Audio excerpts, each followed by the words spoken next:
Hey everybody, welcome to Fit Tip Tuesday.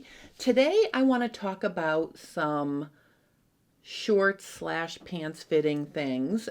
Specifically, I want to talk about the crotch length first, and then I'm going to show you some things you can do to adjust your pattern if your pants, yoga pants, shorts are looking like they have camel toe in the front.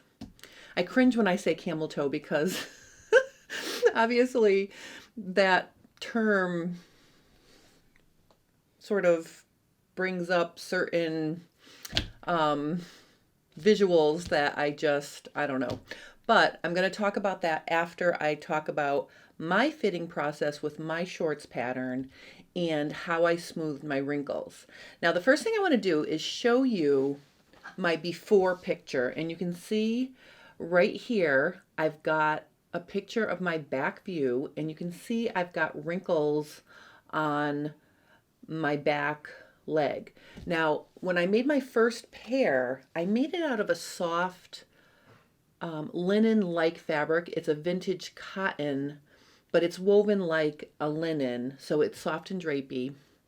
And when I made that pair, I had some wrinkles, a little bit, and then I lowered the entire base of the crotch to pick it up, and on that pair, it fixed it.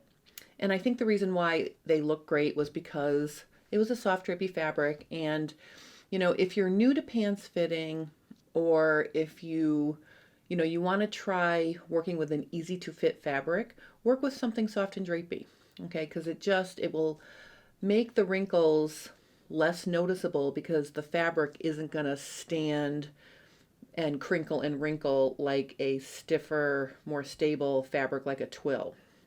So that pair, I thought my pattern was all set. So then I sewed this pair, and you can see this is like a polyester twill. I just wanted to get a fabric that I could buy like 10 yards of for not a ton of money, so I could just work through fixing the pattern. And you can see here, I've got some diagonal wrinkles, and if you look at the base of my back crotch, it looks like it's a little bit too high. So I was thinking about it, and obviously I scooped, and when I scoop my pattern, and I'm going to show you my pattern, it's a mess, but I'm going to show it to you anyway. Okay, so you can see this blue wedge right here.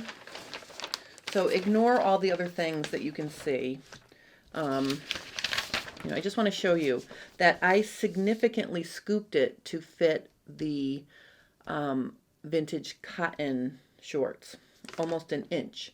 So now I'm looking at this pair and I'm saying to myself, I'm not going to keep scooping because I'll dig myself down to China.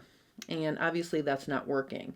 So if you've scooped and scooped and scooped and you still have wrinkles that look like this under and to the side of your back leg, they're diagonal and they're obviously pointing to the fact that something is wrong with the center back seam. I thought to myself, why don't I try dropping the crotch curve by lengthening the center back seam above the curve? So you can see right here, I've got a short green rectangle, okay? That was my first attempt at shortening it. And I think what I'm going to do is let me just draw it blue so I can separate it out from the other things I did. So this right here is a 1/2 inch. What I did here was this rectangle that I'm coloring in right here.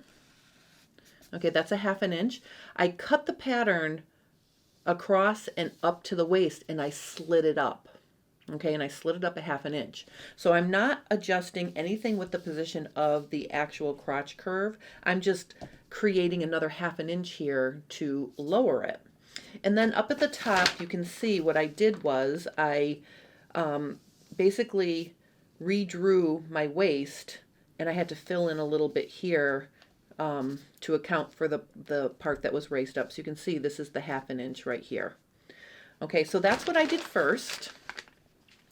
And what ended up happening was I still had a little bit of a wrinkle. It still was not fabulous.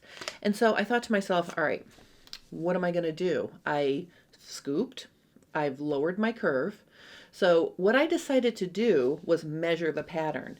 So I measured my actual adjusted pattern after all the things I've done to it, you know, what I used to cut out my muslin, and I came up with 26.5 inches from the top edge of the back waist around to the top edge of the front waist, and then I minused an inch for the 2 1/2 inch seam allowances at my inseam.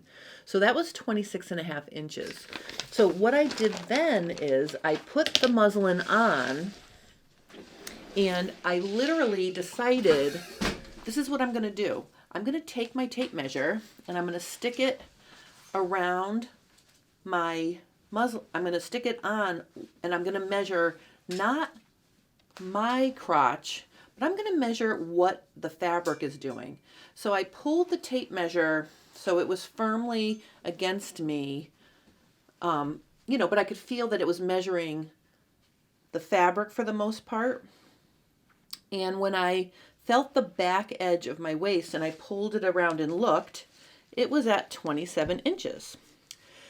Okay, so obviously I measured the fabric on me, and it is stretching a 1/2 inch because the paper crotch measurement is a 1/2 inch shorter.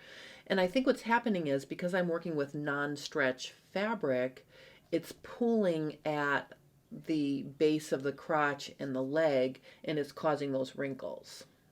I want to show you 2 different ways that you can drop the back crotch in order to extend your crotch to match. So the first way that I showed you over there is you would draw yourself a line, and I'm just going to use a blue pen here, you know, across your pattern near the curve, so right before it starts to curve. And then if you draw, let me just draw in my grain line here, because I would have a grain line somewhere right here. Okay, so you can measure, you know, up a 1/2 inch from here, and you can cut along this line.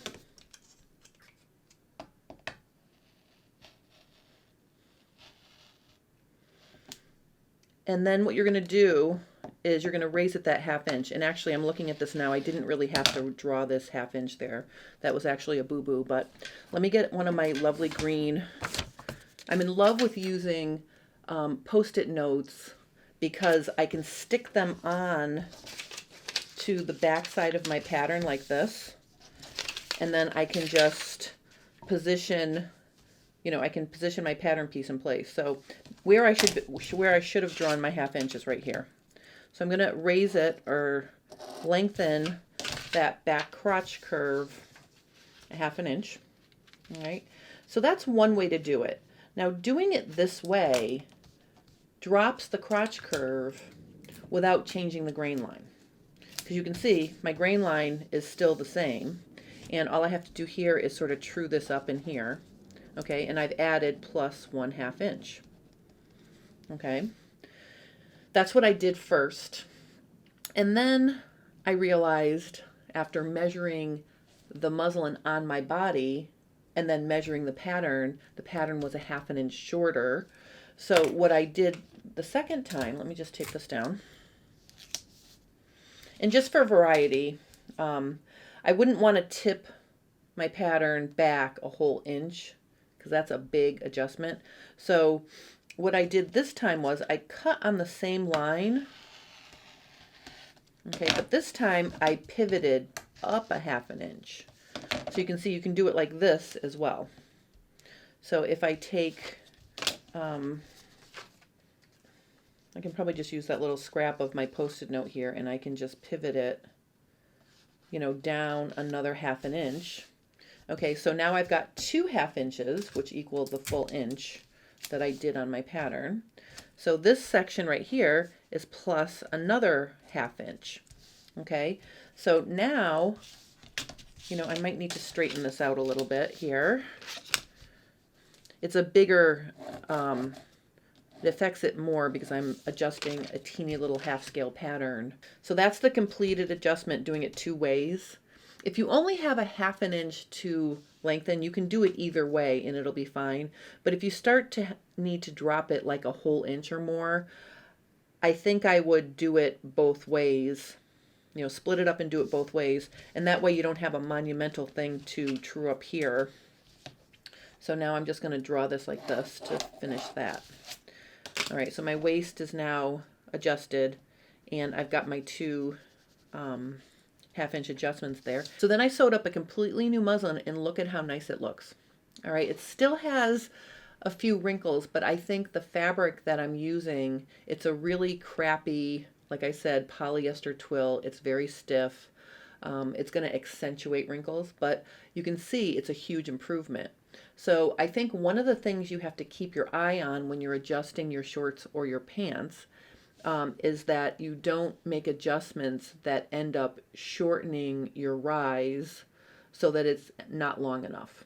If you're following along on the Shorts for Everybody sew along that I'm doing during FabFit Friday, I did measure all of the key areas of the pattern so you won't have to measure it. And you can find it on the community tab. And if you look up on the menu above the videos, you'll see a button that says community. If you click on that, that's where you can find my behind the scenes and different updates, or sometimes I'll post subscriber pictures of their projects. So you can always check in there and see what's going on. I did put the measurement chart in there, but if you email me, I can send you a PDF of it. All right, so now let's address a subscriber question that I didn't get to last week. I want to talk about how to fix a pattern like a front crotch if you have a camel toe type of wrinkle. And this is basically a wrinkle that's being caused because the fabric is wrapping too tightly around you. So that means there is not enough length and probably width to wrap around. And one thing I want to say is, it's sometimes when you're fitting, it's very common to pay attention to what's going on in the back and how your behind is shaped and how your back crotch curve is shaped. But the front crotch curve has similar issues. It's just on a much smaller scale, obviously, because the front crotch curve is curving around your pubis bone, and depending on how you're shaped, you may need to change or lengthen or shorten your front crotch curve. So what I want to show you here is, usually you're working with a knit pattern. This most frequently happens with knit patterns, typically yoga pants patterns, activewear, or really slim, very stretchy leggings. So there are a couple things that you can do to relax the fabric and give it enough length and width to fit without causing those unsightly wrinkles. So the first thing is, and this is going to look just like what I did in the back, I'm going to just draw myself an L here. And obviously you could be using your grain line. I didn't put a grain line on here, but whatever. If you have your vertical, draw horizontal, cut this little part of the pattern off. So right along the straight part of your front crotch.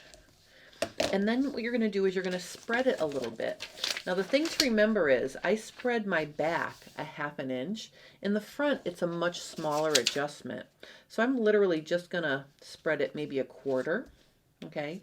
And that's going to give the curve, or it's going to drop the curve 1/4 inch to give you more length to get around. Now that may be enough to fix it, but it's more likely that you also need more width in that crotch shape. Typically, yoga pants or knitwear front crotch curves are pretty straight and pretty shallow.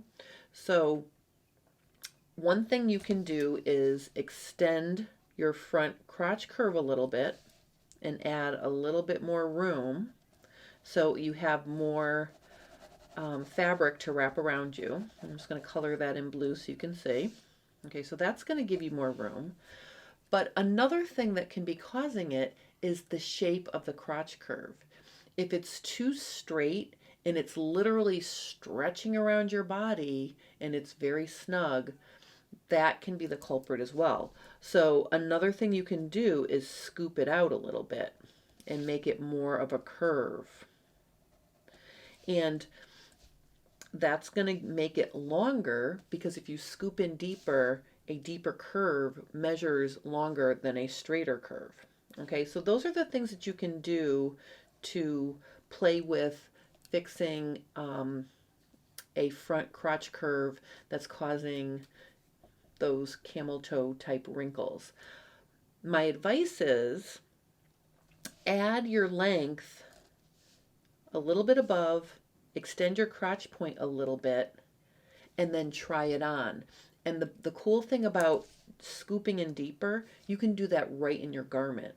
So if it's still a little bit snug and you're still getting some of that wrinkle after lengthening above and below, or extending the front crotch wedge here, then scoop in deeper. And what you do is you just sew in a little bit deeper. Take out your first seam, from where it's straight to right, near the crotch point, and just sew in a little bit deeper. And then make sure you, after you check, trim away the excess fabric so it's released and giving you the full benefit of that deeper curve. So those are the things that you can do to fix a camel toe type wrinkle. If you have any questions about that, please post them below and I will help you. Again, I just want to remind you, if you are following along with me in the Shorts for Everybody sew along, I'm going to be doing part 2 this Friday. I'm going to be showing you how to design a front pocket, because as it stands right now, the pattern does not have a front pocket. But if you want to have a front pocket, I'm going to show you how to design that. And then I'm going to show you how to cut out and prep the pieces for sewing. So that's what we're going to be doing this Friday for the sew along. Now, if you're joining late or if you're joining today, I'll put a link to the pattern below. I am doing free Zoom fitting if you need help fitting your shorts pattern. So if you buy the PDF version, there is a Zoom link in there, and I'm pretty sure it's going to work. I'm going to use that same link this Sunday at 11 o'clock Eastern Daylight Savings Time to start a Zoom fitting for the short sew along. So if you'd like to join me for that, you're welcome. If you have any questions or comments about that, please post them below or email me at my jsterndesigns37@gmail email address, and I can help you there as well. I hope you enjoyed this little tutorial, and I hope I answered the question about the camel toe. I will see you Friday, and thank you for watching.